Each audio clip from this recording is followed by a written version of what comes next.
જામનગરમાં મધ્ય પૂર્વની અંદર યુદ્ધ તણાવને લઈને મરીન ટાસ્ક ફોર્સ હવે તૈનાત થઈ ચૂકી છે, જ્યાં હથિયારધારી કમાન્ડોની ટીમે કોસ્ટલ વિસ્તારની અંદર સઘન પેટ્રોલિંગ હાથ ધરી દીધું છે। કચ્છના અખાતમાં પણ બોટ દ્વારા પેટ્રોલિંગ કરવામાં આવી રહ્યું છે। આતંકી કે દેશદ્રોહી પ્રવૃત્તિને નેસ્તનાબૂદ કરવા માટે અગમચેતી ઉચ્ચારવામાં આવી છે।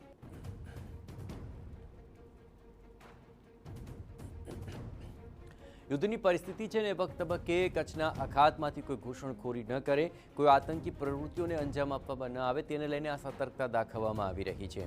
કોઈ પણ દેશદ્રોહી પ્રવૃત્તિઓને નેસ્તનાબૂદ કરવા માટે અગમચેતી રાખવામાં આવી રહી છે।